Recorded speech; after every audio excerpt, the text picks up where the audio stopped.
Okay, so I'm gonna go and turn it over to Miss Gina Salgado. She's gonna present AI, what parents should know. Yay, awesome.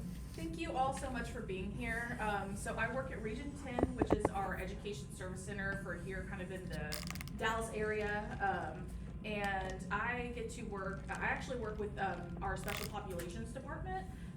But what I do, I'm the instructional designer there, so I get to help make our instructional materials accessible and to where all different types of learners that come and take our trainings and things like that are able to access those materials. And I also, I have a background in understanding AI, so even back in 2016, I was learning about this for my undergrad, and then I since got my master in education technology. So this is a topic that I am both very passionate about and that I love to speak about, give some resources, make y'all the best equipped possible so you can make good decisions for your family, for your students, and just that you have really good information walking away from here. And like I said, I'm more than happy to answer questions at the end. So here's just a general agenda that we're gonna go over. I'm gonna try to not bog y'all down with anything too technical or something like that. We're gonna be kind of speaking, to where, again, everybody can access this information. So we're gonna be doing an AI overview, kind of the difference between generative and predictive AI, AI legislation and kind of what you should know as far as like rules and regulations, some common tools, so some actual tools that your students, it would be appropriate for them to use, and then also just some tips. So really quick, I like to see a show of hands. So show me with your fingers, how comfortable are you on a scale of 1 to 5 with AI? The closed fist is absolutely not at all. I don't like it, I haven't been using it. And 5 fingers says I can come up there and talk about it just like you are. Can I see real quick? Okay, awesome, great, I love seeing that. Y'all are actually a very confident group. I'm really glad that y'all are here, thank you. So I'd like to talk about kind of what AI is, because I know that sometimes we hear things, in the media and on the news, and there's a lot of talk of AI.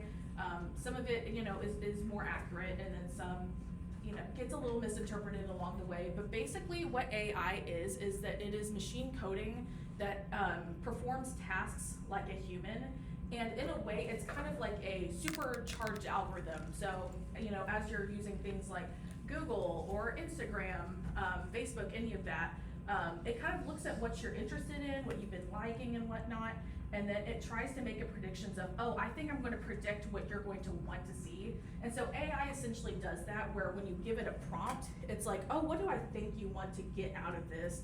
Okay, I'm going to give you an output that I think that you would like. So that's kind of my, that's how I like to explain AI, is that it's basically just like a supercharged algorithm. So I'm gonna go over some things that AI is not and then what it is. So show of hands, who has seen like the Terminator, iRobot, Ex Machina? I know that I kind of grew up with that stuff, so I was like, oh, the robots are taking over. That was kind of my first exposure, I guess, to artificial intelligence when I was younger. But I'm happy to tell you that is actually not what artificial intelligence is. So it is not any type of like androids or cyborgs or, kind of like cybernetic, like body parts and stuff like that. That is not what we are talking about. It is also not machines thinking for themselves. So remember, anything that an AI does, it has been programmed to do that by a human. So if there's something kind of weird happening, it's because it's been programmed by a human, and it's flawed, and it's gonna make mistakes. So we're just gonna keep that in mind as well. And it's also not spyware. While there are some data concerns, and we'll talk about that briefly later, it is not some type of like, virus or anything like that as well. Some of the things that AI is that you've probably interacted with in some way, some of the virtual assistants on different websites. So I don't know if you've ever gone, to an insurance website and you're like, okay, I'm trying to look for quotes, and then there's a little circle in the corner that's like, hi, can I help you? Well, I'm sad to tell you that is probably not Deborah, that's working with Geico Insurance or whoever. It is probably a bot that's trying to say, okay, what do you need? Oh, I'm gonna take you right to this part of the website, this specific page. So it's more of kind of a guide to try and get you someplace rather than an actual person talking to you. So that is some of the virtual assistants that you've probably been exposed to. Like I said, the customer service bots.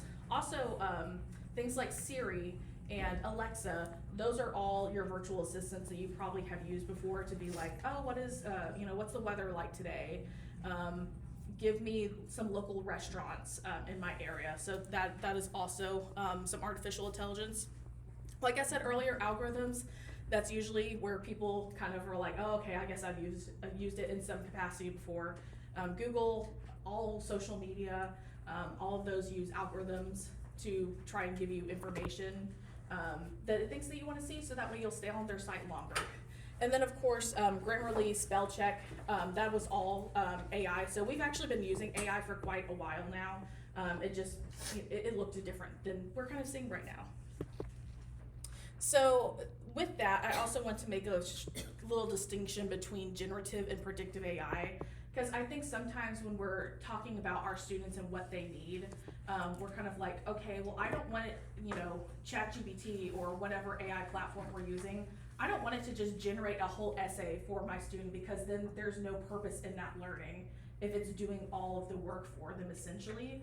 And so one thing that we need to keep in mind too is that there is also predictive AI, where it does more of kind of that analyzing tasks rather than just, okay, I'm going to create something for you. So generative AI in general has to do with content creation. So it is making something new. It is giving you a new output. As if with that predictive AI, again, it's kind of going in there and analyzing. So that would be if your student already had that essay written, they put it in and said, hey, give me feedback on this. So then it's looking at what's already been created and giving appropriate feedback. Or again, helping with kind of looking at some of that data and assisting in that way. So that's kind of two of the distinctions that I just wanted to, again, bring to your attention, just because I think that it is helpful when we're thinking of what would be appropriate in what situations.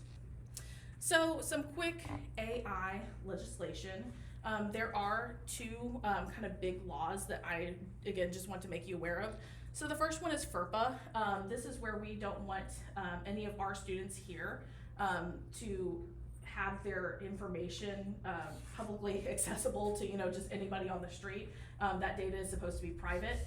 And so whenever you are interacting with a free version of an AI, unless they have stated that they have privacy protections in place, the way that they make money off of these platforms is that whenever you put in, I am a engineer and I have this project, what are some ways that we could do a collaborative effort together?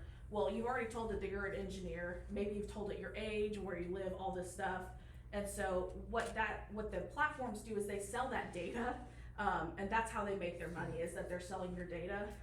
So with the free versions of these AI, that is how they are able to create, again, the free experience. So that is why in the free versions, we don't want to be using any like student name, personally identifiable information. We want to keep it kind of as general as possible, so that way there's no FERPA violations. And then COPPA, this more applies to your students that are going to be under 13. Again, it just has to do with the data cannot be collected on children that are 13 years and younger. So that, again, is something more when you're looking at our platforms of what's appropriate. So some platforms will say, well, we don't collect your data, but they're not COPPA compliant. And so again, if you have a student that's under 13, that is something just to be aware of. Well, I know that y'all will be using this at home, and so you're of course entitled to do whatever you want in your homes. But when we're talking about what's appropriate for your students, I just wanted to make you aware of that, and that we do want to make sure that you're keeping your children's data as private as possible and what you're comfortable with. So CAPEL currently does not have a direct AI policy, at least that I could find online. However, what they do have is the responsible use for technology resources. And so that goes over just how the technology can be used appropriately with students. And so AI kind of falls under that. So, it's things like that. It has to be for educational purposes. They can't be, going and talking to their friends on Instagram or Discord or anything like that. So if it's any games and whatnot, they're not allowed to use that during school time. So again, AI just kind of falls within that it needs to be appropriate for the instructional setting. And so that might be something that you want to get with your students' teachers about, is if they have a specific policy in place. I think I actually mentioned that later, but I'll just mention it here as well. That might be something that you want to touch base on, is if that is something, that's being used in the classroom, as, kind of an assistive technology and whatnot. So, again, just something to think about.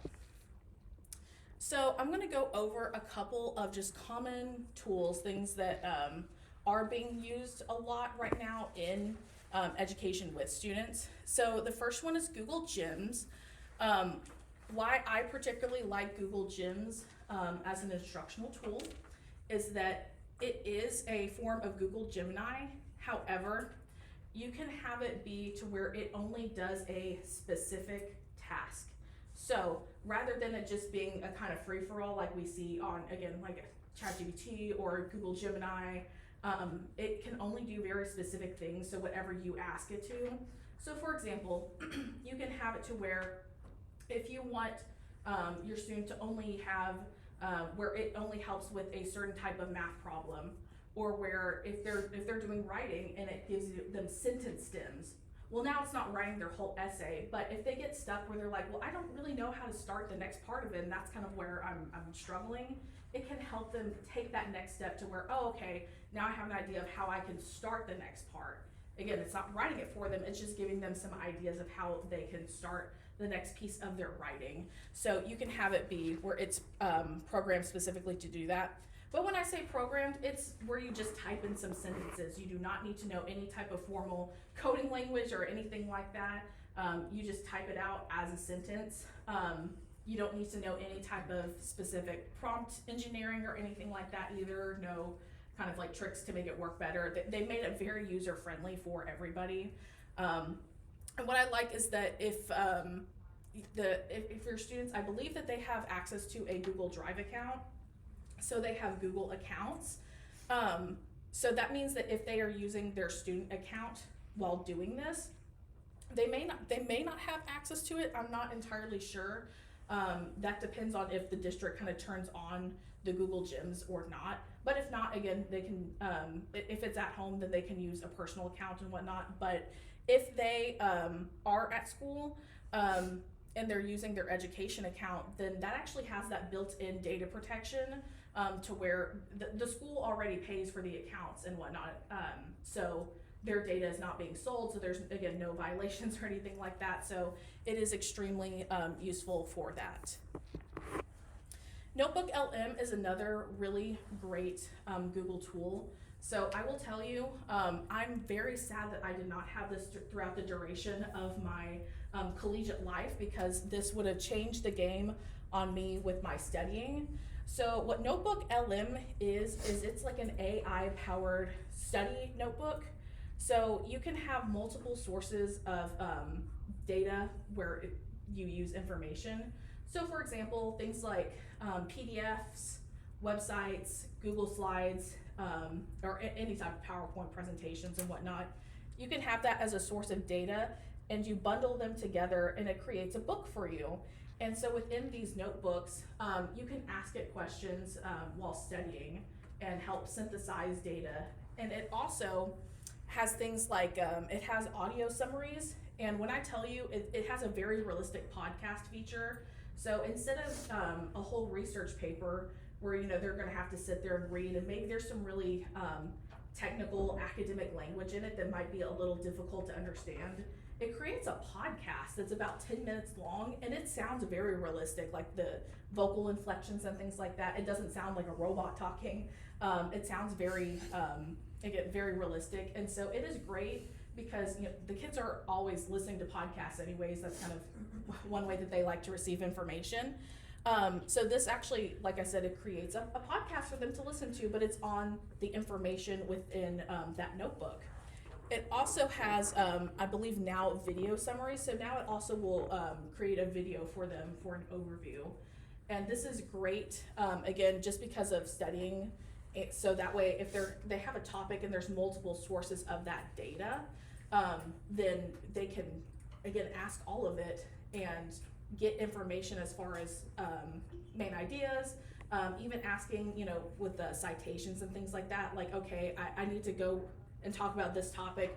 Where in all the 5 different texts that I have do we talk about this topic? So it's just a really great research tool, and it's really helpful because, again, it's more of that, it's more of the analytic part of AI, not just generating responses for them. The third one is Magic School. So this is probably the biggest and most well-known tool right now. So if you look at it, it'll say, like, are you an educator? However, parents can also use this as well. So Magic School AI, it's great because it has tools that are specifically for education and for studying and things like that. So it was made for teachers, but they also have a feature called Magic Student, which is where you can send your student an AI tool that they can use. And what I like about Magic School is that you can monitor it. So it will tell you every single question that it's asked, how the tool was used. It flags any inappropriate language. Sometimes it even gives a false flag.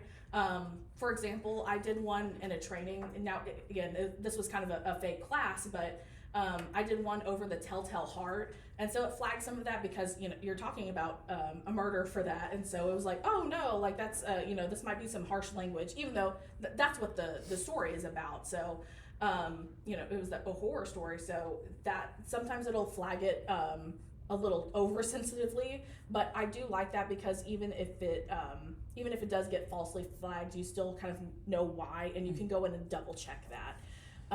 So it kind of, you send the tools out either with like a code or with a link. So again, just any of the tools, it has things on there like sentence stems, even things like social stories, if you feel like that would be helpful, like for them.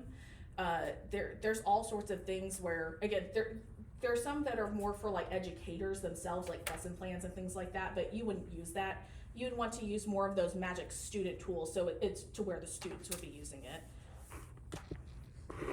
I also want to point out Common Sense Education. So this is a great website to where if you're kind of looking at some of these tools and trying to decide, okay, what would be appropriate, Common Sense is a great organization where they actually have gone in and looked at all these different, and not even just AI tools that students use, but all sorts of education technology tools, and kind of evaluated their privacy and the appropriateness of this. So I believe that this was actually, I believe this was Magic School, and they have like a whole, where they're verified, where, it doesn't collect student data and things like that. I do really like that Magic School is both FERPA and COPPA compliant. So again, just, you never have to worry about anything like that. But if you're ever kind of curious and you want to go explore maybe some tools that I didn't talk about, but you're like, I don't really know where to start, this is overwhelming, I don't really want to go through a million different things and kind of figure out what would be most appropriate, this is a great place to start. So again, a couple of the next steps that I want to go over is just getting with your student's teacher. If this is something that you're wanting your student to become a little bit more comfortable with and using it appropriately and effectively, I would get with your student's teacher and kind of see if they have an AI policy within their classroom, and of course, what is it, how is it being used, when, in what capacity, because I do believe it can vary classroom to classroom, so that is something that you might want to look into. And then as far as if you are going to use this at home with your student, trying to see what areas your child could be, using it to support their learning rather than, just doing the work for them. And then because of that, again, looking at what areas need the support, then based on that, picking a tool that would appropriately support them and what they're trying to do. And I don't have a slide on this, and I really should have added it, but I do also want to just have the disclaimer that You know, the databases that AI use, you know, it's human writing, and so, again, the things that feed into it, the AI writing isn't human, but the information that it gets knowledge from is from humans. So there's always going to be a little bit of misinformation or bias within the responses. So I do want to, you know, preface with that as well, that you should always be looking over the data to make sure that whatever responses it gives are accurate and appropriate, because sometimes it can hallucinate where it gives you something random because you ask it a question, it's like, oh, I don't know how to respond to that, and then just makes something up. It makes up what it thinks you want to hear. Again, that kind of algorithm. So again, just double check, make sure that all the responses are, you know, correct and appropriate as well.